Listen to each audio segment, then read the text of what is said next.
Hi everyone. I don't know what happened with the countdown, but that was a horrible countdown. But guess what? We are here, so it doesn't even matter. Hello, greetings and salutations, everyone that is deciding to join us tonight on the Missing Link. I appreciate you guys so much. I am your host, Miss Sabrina Soul, and today, I have the amazing. I don't even know how to introduce you, but the amazing Carl Thomas. Head power forward for the Chicago Bulls. No, I'm kidding. Oh my God. Okay. Okay, because you kind of had me laughing before I even came on, so I have to get it together. Yeah. That's the intro everybody dreams of. You know what I mean? I don't know if you're a guy. You know what I mean? The amazing, incomparable, no one can touch him, Mr. Emotional Summer Rain himself, honey. Thank you. How you doing? I am well. How are you? Good. I'm very good. Just crazy. I just recently came off of COVID quarantine. You know what I mean? Yeah, you know how you're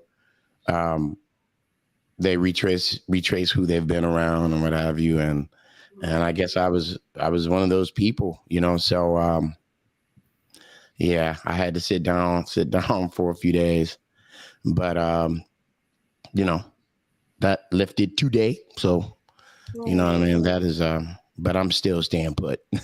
You know what I mean.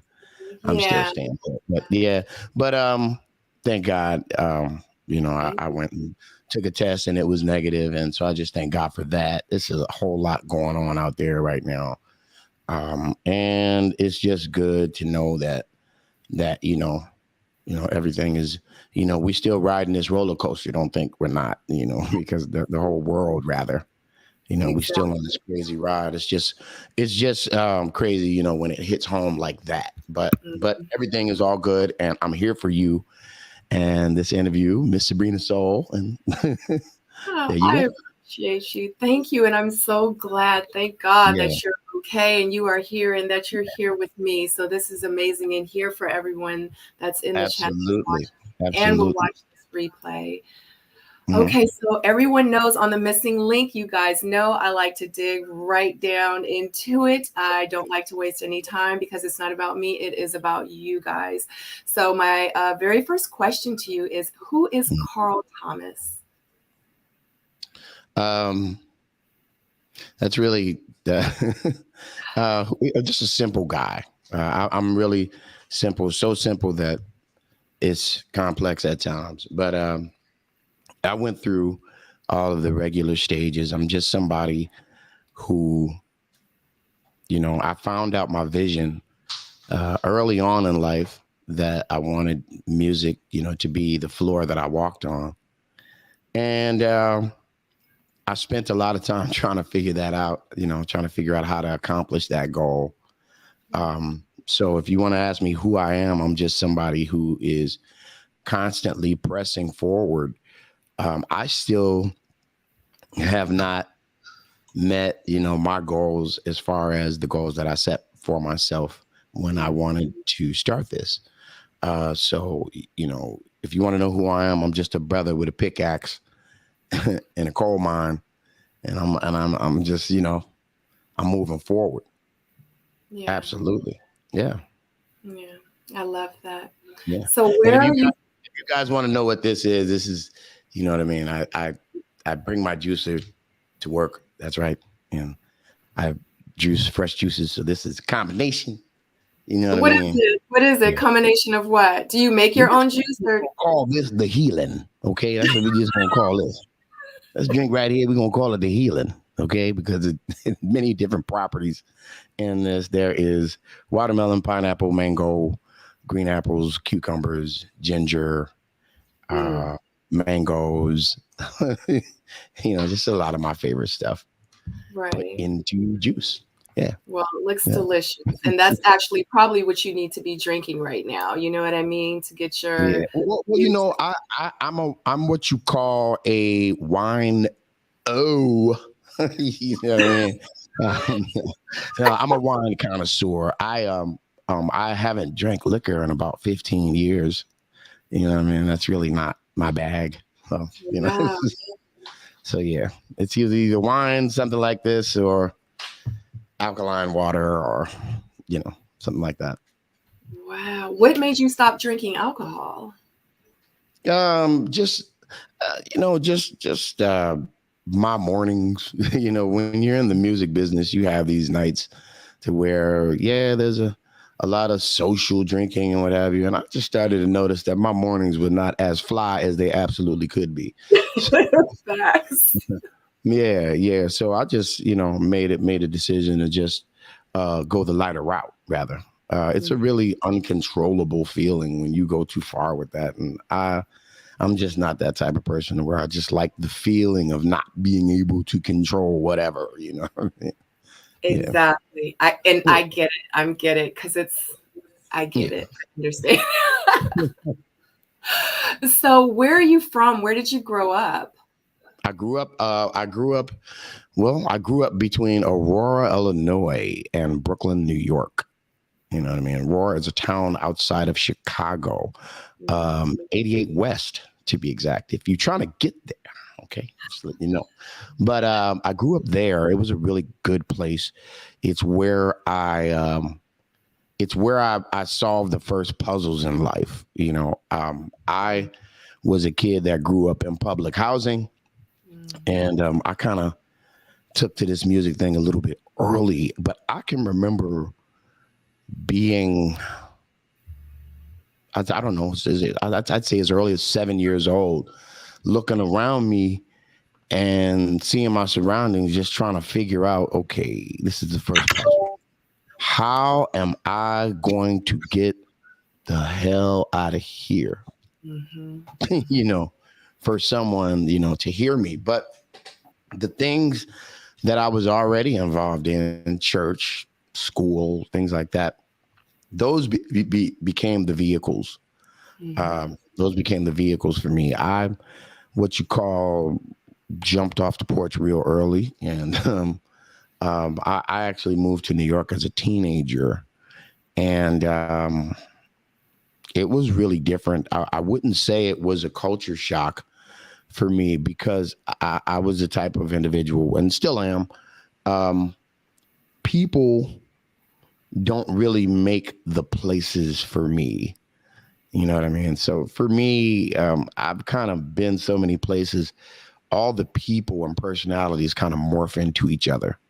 And I'm kind of, after that, I'm left with situations. So I judge places, by situations. And I know that's kind of weird, but yeah. Oh, So I get yeah, it.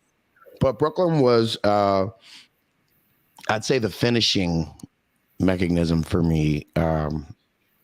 It's where I became a man, where I found out what being an adult was about. Um, it's where I made the most mistakes. It's also where I gained the most ground at the same time. So, um, yeah. Aurora, Illinois, and Brooklyn, New York. That is my original. Those are my original stomping grounds, and so I'm really proud of that. I'm really proud of that progression, the way it happened in that order. I don't think that things would have necessarily panned out the way they did had I not followed that tore up road first, to kind of learn what it was that I really wanted. I found out at an early age that me knowing exactly what it was that I wanted wasn't necessary at such an early age, but I was blessed to know. But one thing that I did know, what was absolutely imperative for my survival, is for me to know exactly the things that I would not put up with, things that I would not stand for. And those things is what created the line of what I would and would not do in life. You know, Yeah, yeah. absolutely.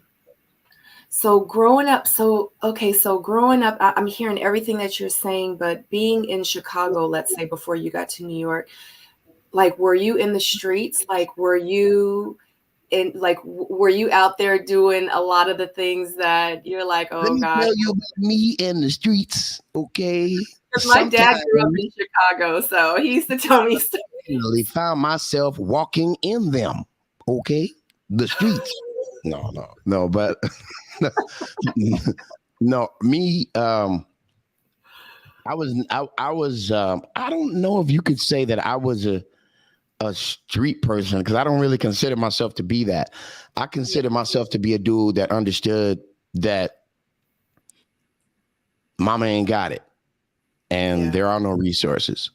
So it wasn't necessarily so much that I was out in the street, but I was out there trying to figure it out at an early age. I was telling a friend of mine the other day, I can remember being in high school and singing with various gospel groups and stuff like that.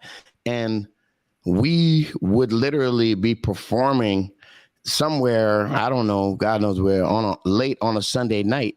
And sometimes I'd get to school Monday around noon. Noon. Wow. Like I would just show up around 2. Yeah. So we were just fully immersed in performing and just letting that, like it so got to the point to where school and what was going on there kind of took a back burner, to what it was that I was trying to accomplish. For me, the streets just wasn't a safe place. I mean, it got to the point to where I started to watch, bad things happen to innocent people. And anybody that knew me knew I wasn't about any, buffoonery out there in the streets, no gang banging or anything like that. Of course, I grew up in a gang related neighborhood, and you grow up gang related when you grow up around these people, but you grow up around individuals and they may be the menace, that's terrorizing everybody on a certain part of town. But, in your neighborhood, next to your buildings or whatever, that's just Gerald over there. That's, Right. Yeah. So, I mean, I'm not gonna, sit here and people really love the whole rags to riches story. And somehow to me, it seems like people listen to see exactly how that whole rag to riches story unfolds because everybody has their own version that unfolds in certain ways. But I don't really consider my story to be that way. I consider my story to be a person that came from no resource to a point in life of resources. And that's just the way I look at it. That's the way I look at the whole bridge of it. Yeah. Mm-hmm. So growing up, what did you want to be growing up, like when you were 9, 10, in your early teens? What did you envision, like, when I grow up, I want to be this? Well, when I was around 9 or 10, I was well immersed in doing professional performances. I had a manager who had these super, super big ideas. His name was Charles Berry. God rest his soul. Just a great human being. I can actually say that he was the first person that actually put big ideas in my head. You could accomplish this, you could do this, and you could do it on this level and what have you. And I think that life moves in perpetual motion. The more of it you experience or see, the more of it you want for yourself. Yeah. So funny enough, my mom still has this picture on her refrigerator of me doing a show. There was I can't remember the place. I think the name of the place was the Long Island Sound. And that was my very first concert featuring nobody but just me. And okay, you're gonna laugh at this one, but believe it or not, they actually referred to me as Master Carlton Thomas. And I love it. That's not funny. That's amazing. I want to be called Queen every day. They literally referred to me as Master Carlton Thomas. And I remember thinking, that's really weird. Master. So then he would go on to explain that means master of ceremonies and whatever. And so I would go, oh, okay. All right. But it was really cool. It gave me an opportunity very early to touch other cultures outside of my own, to see what else exists besides my own brand or my own flavor or my own thing that I was coming from, to see what else is out there, what else you can take and mix in with what you're doing on the way to your goals. Yeah. Absolutely. Yep. So at what age did you start singing? You could take a sip of your juice if you'd like. Look, I'm gonna get the total ingredients of the healing. We're gonna pass the healing out, okay? Pass it on. Yeah, pass it on. The healing, you know what I'm saying? Whenever we were sick when we were little, we would all go jump in my mom's bed. We used to call my mom's bed the healing bed. Like, you sick? Oh God, we're going to the healing bed. God. Okay. So at what age did you realize that you could sing? You know, as far back as I can remember, there was an incident that sticks out in my head, and it was me on the sidewalk singing the Jackson 5, and my mother's youngest sister, one of my absolute favorite people in the world, my Aunt Merlene. I remember her being out there and listening to me sing, and I remember her running into the house and getting my mom and saying, "Did you know that he could do that? Did you know?" Yeah. And I remember from that moment on, me being able to do that was kind of sort of a special thing in our family. And, it just kind of lily padded from one opportunity after that. But I think the earliest I can remember being able to do that was 6 years old. Yeah. So when you opened your mouth and those notes came out and your auntie was like, "Oh my God," like, did you know in your head, like, "Oh my God, like I sound good"? Well, I mean, I didn't think, I don't know, her going in there and her watching a 6-year-old go, no, I'm kidding. No. I know, I love it. No, I'm kidding. No, I'm kidding. But it was real cool, that I could do that. Right. But I wasn't necessarily singing opera. Okay, I admit it. All right. Right. Okay. All right. Okay. So you weren't singing opera, but in your head, were you like thinking to yourself, like, "Wow, like I sound good though"? Like, did you realize that? Yeah, definitely. I can remember saying, "Wow," Mm, I think I learned how to sing mimicking people, though. I think that's really how it happened. Just trying to see if I can sound like this person, or trying to see if I can sound like that person. And I think that happens for a lot of singers more so than not. Just trying to see exactly how good you can get that number down that you're doing, what have you. Yeah. right. So once everyone realized it, like, what was the next step? Like, what happened after that? When the family realized you could sing, you realized you could sing. Like, what happened after that? Like, how did you get into your singing career? I mean, it wasn't a career at first. It was just something that I wanted for my life. Okay. How I got it, how I actually got into my career was through one of my brothers and still close friends to this day, Mr. Troy Taylor, producer and writer extraordinaire. And he kind of just pulled me into the fold of what he was doing as a songwriter. He was doing some really, really wonderful things. He is originally from New Haven, Connecticut. So it was sort of, like an aspiration of both of ours to end up in New York doing music. Yeah. But he was older than me and made it first, so when I seen the things that he was doing, he was the one that let me know that the level was possible. You could actually go there, and if you laid down in the path of opportunity, definitely sooner or later somebody's going to trip over you. Somebody. some companies, some opportunities, some whatever. Yeah. So what did you Troy start Taylor. doing? Oh, no, okay.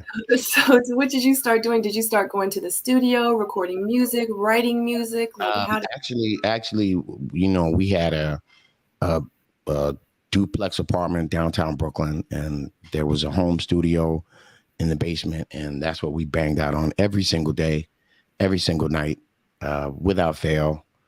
And what I can say about that is that, it was such a repetitive motion that the small equipment eventually became the big equipment, not progression. Yeah.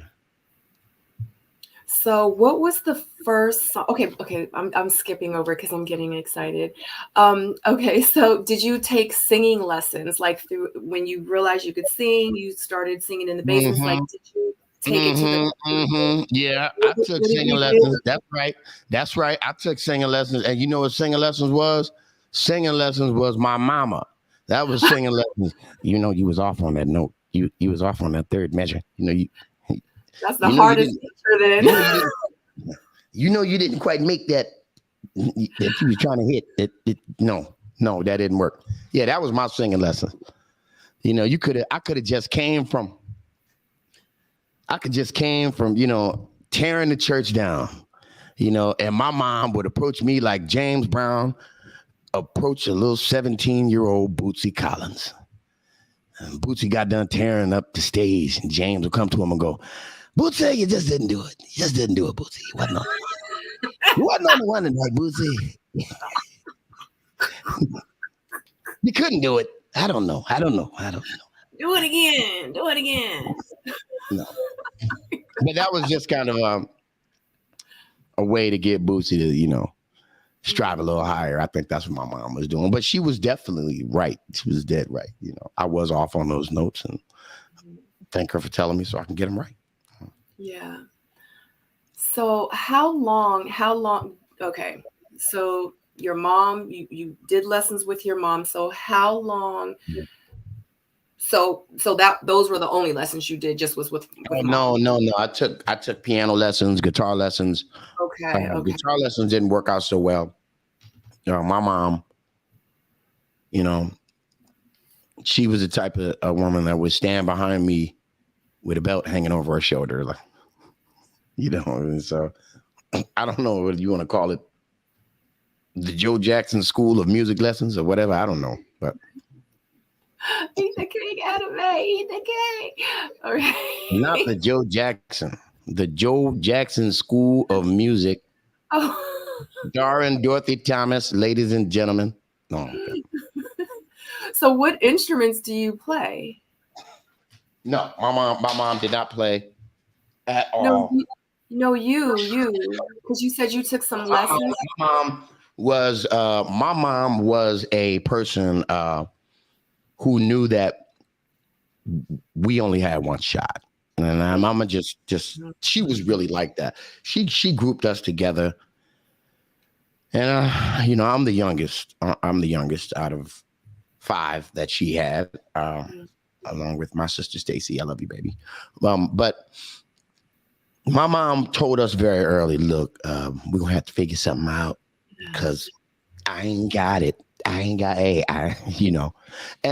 her being honest with us so early, that's really, I think, what made me just kind of take the chances that I did. And leaving so early, but I'm gonna tell you, it was really, it had to be God to put the right people in my pathway. I hear and know of and have witnessed with my own eyes some of the worst atrocities done to a human being in the music business. I have witnessed it. I've seen it. I know that it exists, but I've never been put in a situation to where I was asked to compromise myself. I don't know if it was, God sending something in the room before me, before I went in there. I don't know. Um, I could attribute it to a lot of things. You know, just a lot of praying people that had my back and still have my back, and that's the only thing I can really attribute that to, because um, I can't think of anything special about me that allowed me to, you know, skip those pitfalls. Yeah. But I managed to do so. When a lot of younger artists look at me, um, and as far as what they think happened, what they don't think happened, um, I've kind of noticed down through the years that everyone kind of remembers the story how they need to. Everybody. Um, and are these? Wait a minute. What is going on? Okay, but everybody kind of remembers the story how they need to, and I kind of figured that out while we were out doing the Bad Boy reunion tour. Hmm. And the media seems to remember things in a way that I absolutely know that they did not happen. You see what somebody see what that is? Somebody see what that is? Yeah. But the media, remember certain things. They remember it the best for the story. Right. The best for the story, the best way that they can get the story out there. That's how they remember it. If it sells more papers, if it gets more likes, if it gets more followers or whatever, then they're going to go with that version. But that's not necessarily the version that happened. 9 times out of 10, it ain't the version at all that happened. But like I said, everybody remembers things the way that they need to, Right. So when did you get signed with Bad Boy? Oh man. Actually, um, this is the coolest thing about that situation is that I actually um was in the studio working for about a year before I was signed. Um, I think I ended up signing in '96. Yeah, in '96, and after that, um, I don't remember the 4 years. You know, the 4 years in between signing and my debut album. That was a real growth spurt for me. That was a real growth spurt. Puff is the type of individual to just, the only way that you can be battle tested is he just take you and throw you right in the fire, and me, I had no idea that he took me and threw me right into the fire. I just kind of took it like, oh, okay, this is what we're doing. This is who we're working with. Okay, cool. But I had no idea in his mind. He was like, yeah, gonna just put him right into it. You know what I mean? And just, but I just, and another, I didn't really know exactly the path that that my album was going to come out, because I was so busy dealing with the situations in between signing and it coming out that I didn't really even focus on my album coming out. I was so busy focusing on what was in front of me that day.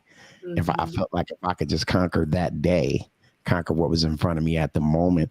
And I guess that attitude is what made that time seem so condensed for me, Yeah. Yeah. So I didn't, so it was 4 years, but it seemed like a fast track for me. It seemed like a fast track because I was just handling everything as it came. Yeah. Did you notice that your career changed in any way after you signed with Bad Boy? Oh yeah, yeah. Bad Boy. I call Bad Boy the last label of artist development. Mm. Yeah, it truly is. Bad Boy is the last label. Puff Daddy is the last executive of artist development. No, this is how you conduct an interview. This is how you enter a room. This is how you exit a room. This is how you enter the stage. This is how you talk when you're on stage. This is how you not talk too much when you're on stage. This is, it was everything.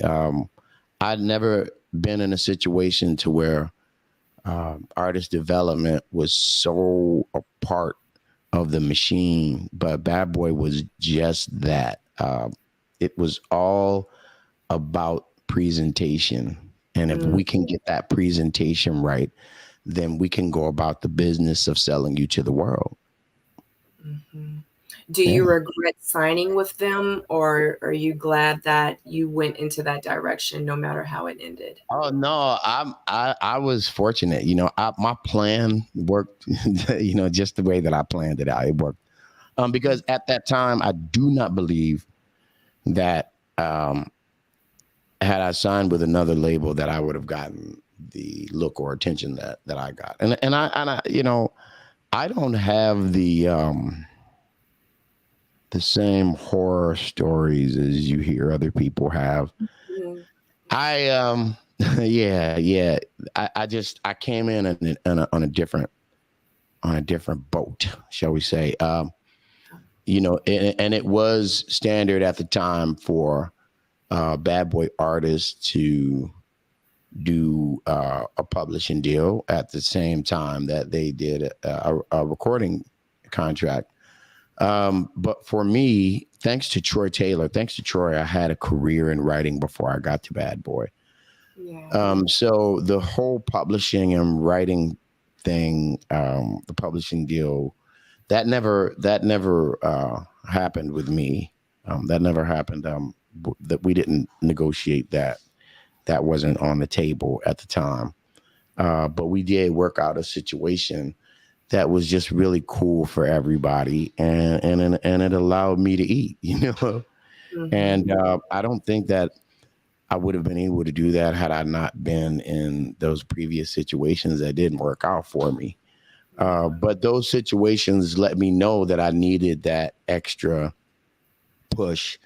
I needed that extra look. And those situations let me know that it wasn't all about talent. It wasn't all about being dope. It wasn't all about knowing how to sing or whatever. It wasn't about that. It was, I got hit hard real early with some real business, realities. And one of the biggest realities is me being signed to Epic Records.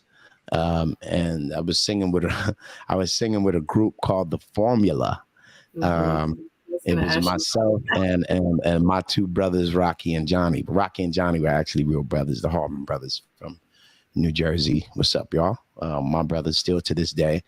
But we were in a situation to where we were signed with a production deal, and like many situations just like that, it went south because the person that brought us into the situation from the label left and went and did something else. And whenever that happens, the executive that brings you in, your time is limited. So at an early age, I knew what it was like to get that pink slip, and being dropped from a label so early. We are no longer in need of your services. Thank you very much.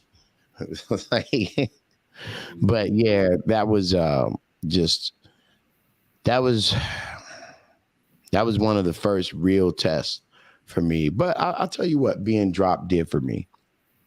It made me make the decision as to, was I an artist with a record deal? Was I an artist even without one? And I told myself, okay. And I told myself that I was an artist even without a record deal. So after I got out of my stupor of depression, I would say, man, I hit the stage and just started doing what I was doing before and just started performing. And, that is what ultimately led to me meeting Puff one night. It was straight up and down at an open mic. And, that's really how it happened. Yeah. It's an amazing Yeah. story. So how Yeah. many songs? Go ahead. You can drink your juice Mhm.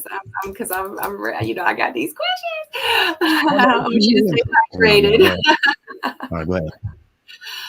So how many songs do you have all together? Like, do you know? I mean, of course, I'm sure you know, but like, how many songs total have you written? Recorded. Recorded, yes. Oh, I recorded. Let's say Mhm. recorded. Probably a couple of hundred. Probably a couple of hundred songs. Yeah. Right. hmm So do you, Collectively. yeah. Collectively. Do you write your own music? And have you written all your own music, or have you had Yeah, writers? yeah, yeah. I've always been a writer. I've always been a writer. I just, when I became an adult, it was making the transition from writing with your pen to actually writing music. To actually, putting songs together and learning the process of what it means to produce records. Yeah, Mhm. yeah. That is a whole different process. So I eventually learned, how to do it all. It took me some time. It definitely did. But I really don't think that I would change anything. I don't really think I would. Yeah, Mm. I think I would kind of leave things the way they were. Yeah. So, I mean, and just to let you know, like I'm asking you these questions, but honestly, I know the answers to all of them. But I want you to be able to Oh, talk to okay. them. So your game is rhetorical. Okay, okay, I see Yeah, you. because just because I know, they might not know, and I want people to be able to watch this back and get inspired. Watch me rewind. Watch me rewind my game. I'm gonna watch it again. So the songs, how many songs and which songs do you have that went platinum and or gold? Um, there's a few singles that went platinum and gold. I Wish and Summer Rain. Can't believe those records are, really high up, on the totem pole as far as what they sold and did and everything like that. There are definitely a few singles out there. But before I put my album out, um, I was really like I was like the hip hop hook guy, like I was that guy. Just kind of making my mark on different records, artists that were, in the runnings of what we were doing at the time. There was really nobody that was doing what Bad Boy was doing at the time, as far as the machine, is concerned. So there were a lot of records that came out of there that um, sold later. You know what I mean? There were a lot of records that came out then that were certified um, to sell a certain amount of copies, later on. So, yeah, that's definitely that. Exactly how many there are, I really couldn't tell you. I made it a habit not to really read my own press junket. It's a mistake. A lot of artists make watching the stats and whatnot. Trust me, I get it. hmm Compared to what I just went through, I get it. Sometimes it's best to just not even know. Yeah, Oh yeah. God. So your personal favorite, what is your favorite song that you have recorded and written and put out? Um, Like your I'd personal. say one of my very favorite records ever that I've ever written. I would have to say it's a record called Dreamer. Mm, Um, I'm off of the Let's Talk About It album. Um, the lyrics are just pretty straightforward with my story. Um, I used to love to dream out loud, stand in the middle of an open crowd, then everybody would see me. But I was just a little project child, and I was just a dreamer. As I proceeded to reach my teens, responsibility was far it seemed. In my heart, I really wanted to sing as I gave my heart to dreaming. And then the chorus, when I see you, I want to thank you. Oh, let me shake your hand and tell you I appreciate you just for this chance. Really simple, really, really simple, but it really streamlines a lot of things for me and leaves me with the ability to say less. Yeah, yeah. Yeah. So how are you inspired with the songs that you write? How do you get inspired? Like is it anything around you? Is it family? Is it like what inspired you the most to be able to write your music? Um, I don't really know. I've never really known the Mm, answer to that question. Um, Music for me is a constant search for one song. yeah. I'm constantly searching for this perfect piece of music, this perfect record, and I can hear it, but I've never recorded it. I've never been in the same room with it. So it's for me, it's that it's trying to put myself in that space, and with me trying to put myself in that space, um, there has been, an absence, of the business, a little bit in that. And I know that it's kind of weird to people that I'm not the kind of artist that puts out product in the marketplace every year. But I also think that that is the reason why I'm not insane right now. I think So that you've that's the, never had any situations where it might have been a lady friend that you just broke up with and it was a bad breakup and she broke your you, heart. You're like, I gotta you, make you, a song. you definitely right from experience, but most songwriters, they're really dishonest about what it's really about. Most songwriters, they lying. They lying. You lying. Most songwriters, because that's an intimate space. That's an Yeah. intimate space. That the song isn't, the actual incident. The song is the reaction. The song is the reflection. It's, something that bounces off of what happened. Um, Right. but being honest all the time about exactly where a song came from and who a song is about and things like that, that is an extremely guarded personal place for a writer.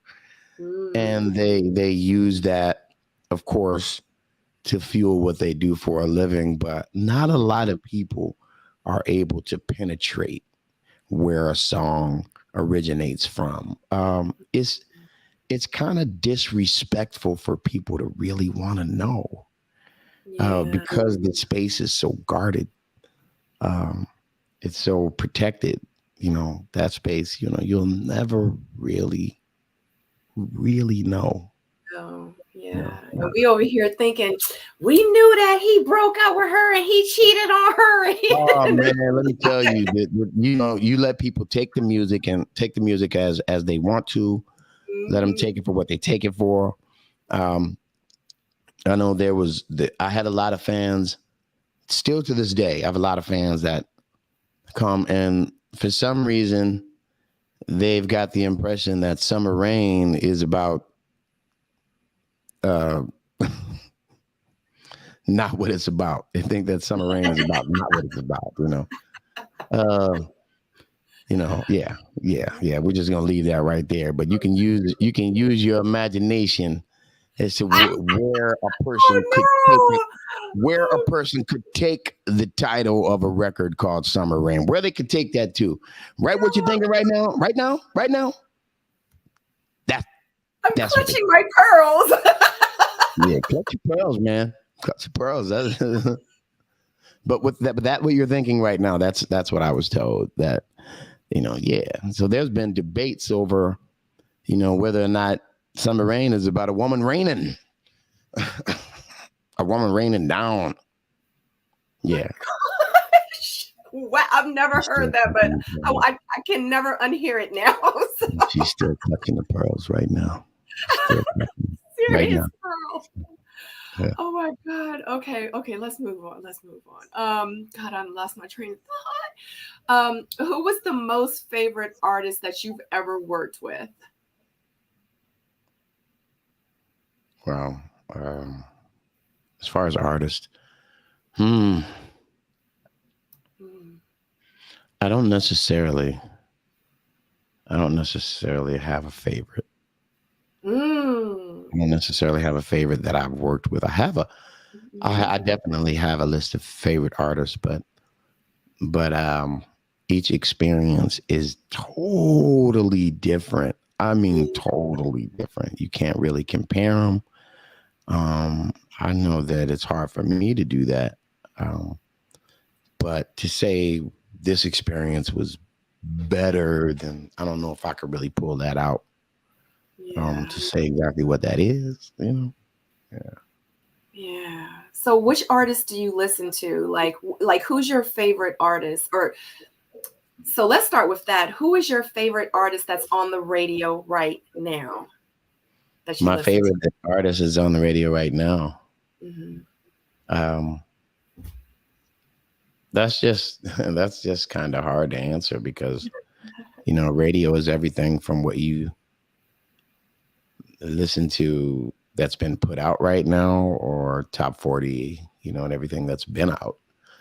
So that's kind of difficult. But as far as R&B artists that I'm paying attention to, man, there's a young cat by the name of Giveon that I really, really, really think is dope. And I kind of see what he's doing as a future. Um, he's definitely the present, right now. But there's a lot of artists that are really, really doing their thing. But because of the model of the business has changed as far as what it is that they're marketing and promoting, God forbid people actually have to go out there and look for music that they like instead of the music being placed on your lap right in your living room. Like, they're used to it being. So now you have to go out and search for what it is that you love. And there's nothing wrong with that because you do that with anything that you like. If you like, let's say if you're a fan of Cuban food, you're not just going to settle for any Cuban restaurant.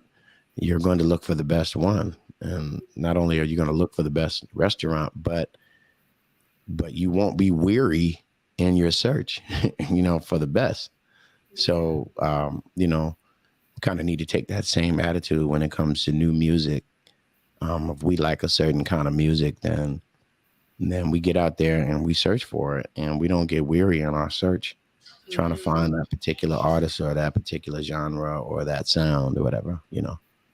How do you feel about today's music compared to So, because it's so different? how I feel about today's music is I don't. I mean, I think that it's a wonderful progression. I don't really think that it's a negative thing at all. I think that music is going through its proper cycles. It's doing what it's supposed to do. It's supposed to reach forward. It's supposed to aspire. It's supposed to become something else. You know what I mean? So music is just, man, where it's supposed to be right now. That's just Absolutely. what I think. That's just what I think.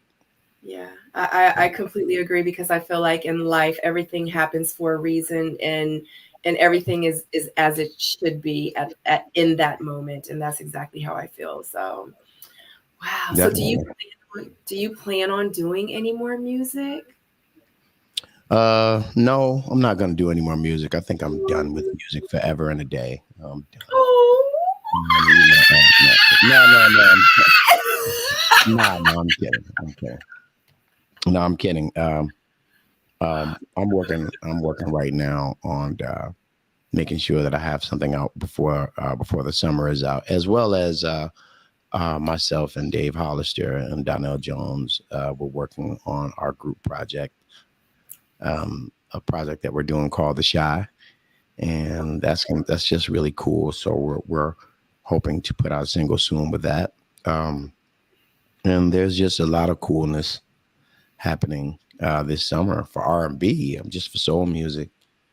So when you see your boy out there, Oh, it's we okay. pulling up. It's okay. You can buy a ticket. We're pulling up and we're gonna pull up deep. Courage. Pull Pull up. up, man. I'm calling everybody. Y'all ready to pull Pull up on me. No. Yeah, that would be really cool though. Yeah, absolutely. I've pulled up for you many a time, so I got your back. Yeah, greatly appreciate it. I love Yeah, the DMV area. Um, I sold a lot of records in that part of the country, yeah, and so yeah. so DC has always been a real deep R&B town. Mhm, mhm. And they support R&B artists when they come to there. And send some love out to my brother Raheem Devon, as Yeah, Raheem's what you call holding it down yeah, in the area. You know what I mean? yeah. He's a favorite out here, so absolutely. So what did you present and past love about music and singing? What do you love the most about it? I think the thing I love most about it is that it has the same effect that books do. For me, music has the same effect that when you're talking about escapism, um, Mhm. talking about just being anywhere you want to be in existence, with a good book. I think that a song has the same quality. Any place that you want to be, any place that you want to go, the right song will definitely take you there. And that's just the gift of it, in my opinion. Yeah. Yeah. So what do you like least about it? Um, what I like least about music is probably the same thing that I like least about books. And the fact that um, bad spirits can hide there. Um, Mm, Bad spirits can hide inside of music, um, just like demons can hide inside of books. Um, I think that's the thing I hate, you know, the most just about it. I'm really careful about, at this point in my life, I'm really careful about the music that I let in. When I was younger, I wasn't careful at all. And I'm just, keep it 100 with you. I wasn't careful at all about the music that I let in. And, a lot of it was damaging. A lot of it was really damaging when you really don't understand what you're listening to, exactly what it is that you're holding in your hand. A lot of people look at music as something that can't be held in your hand, and yeah, it's something virtual. At the same time of it being something virtual, it's something that can also produce matter. Music can actually produce matter, and unfortunately, a lot of that can be dark matter.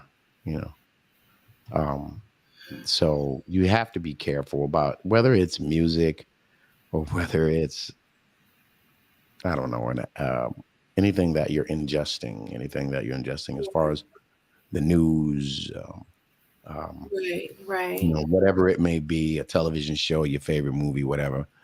Um, Virtual things like that, just different spirits can hide in those things, and we can inadvertently allow those things in our lives. Mm, So it's just something you just want to be mindful of. That's all.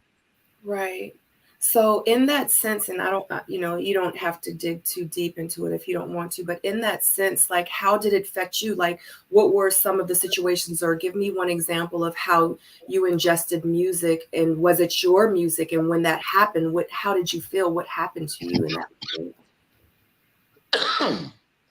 I think that I think the first time I really felt that was listening to Marvin Gaye. Yeah, Marvin Gaye. Um, the Mm, name of the album. Hmm, it was the album that the judge made him give his wife. I think he was married to Anna Gordy at mhm, the time. Barry Gordy's older sister, and there was a nasty divorce, mm, and the judge said, "What you're going to do is you're going to give your wife the proceeds from your next album, all of it. It's hers." So he named the album Here, My Dear.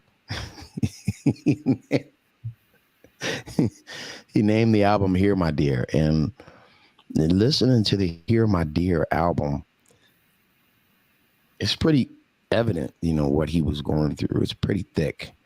The air is thick listening to that project. Yeah.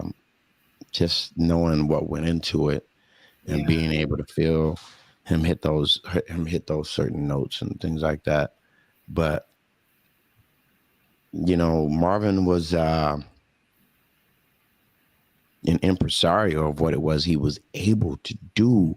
But that project in particular, there was some dark things floating around in that album. Yeah. So I think that's the first time I really, really, really honed in on it, and really like, wow, dang, this is this is something I'm not, hey, I really don't want to listen to this anymore, Right. Yeah.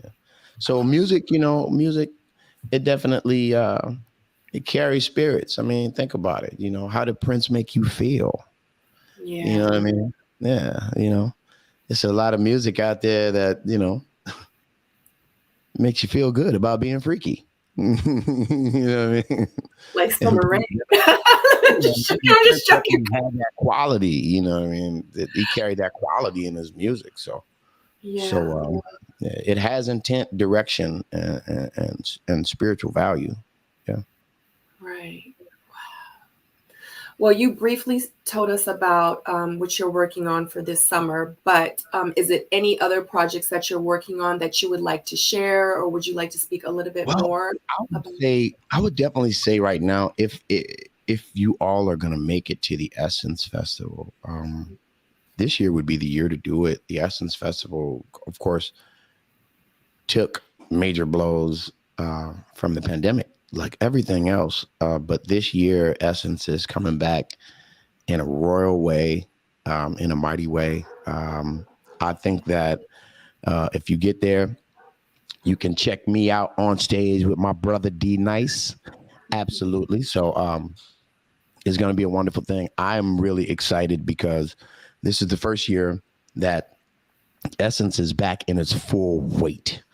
You know what I mean? Just what you remember being great about it, that's back. So I'm looking forward to it. So you're definitely saying that you will be there.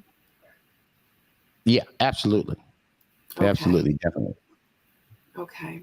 All right. Definitely. Man, I definitely appreciate you for having me. Yeah, I appreciate you being here with me. So just let everybody know, how can they find you? How can they follow you on social media? You can find me on Instagram at Carl Thomas now. You can definitely find me on Facebook at Carl Thomas. And you can also find me at Carl_Thomas at TikTok. So, what is going on here? Yeah. All right. But you can find me on those mediums. I really appreciate you having me. Like I said, anytime you want to invite me back, just let me know. And, perhaps we can involve some of my friends with this. So absolutely. Just let me know. And I'm here, and I appreciate you too. And I want you to have an amazing night. And if you need me for anything, you know how to contact me. Thank you, sweetie. Greatly appreciate it. All right, love. Have a good night. I'll talk to you later. All right now. Okay. Bye-bye. Bye. Thank you so much, guys, for tuning in. I appreciate you so very much. This was an amazing interview with Carl Thomas. Definitely, if you have not subscribed, please make sure you subscribe. If you like this video, definitely give me a thumbs up. If you have any questions for Carl, I'm going to definitely let him know. Go and look at the comments. They're going to be putting stuff in the comments for you. So definitely go down below in the comments, ask any questions. Maybe he will answer if he gets a moment. If you are inspired, definitely let him know. But I usually always go back and I let my interviewees know to go back and look. Like, the comment section is where it's popping, guys. Like the people want to hear back from you. So if he comes back on, then maybe I will be able to ask the questions that you guys put down below, or hit them up on the Essence Festival or at Essence Festival and tell them, hey, I remember seeing you on the Missing Link with Sabrina. So anyway, so much, guys. Until the next link, I hope you enjoyed this one. I love you so much. Until then, deuces. Have a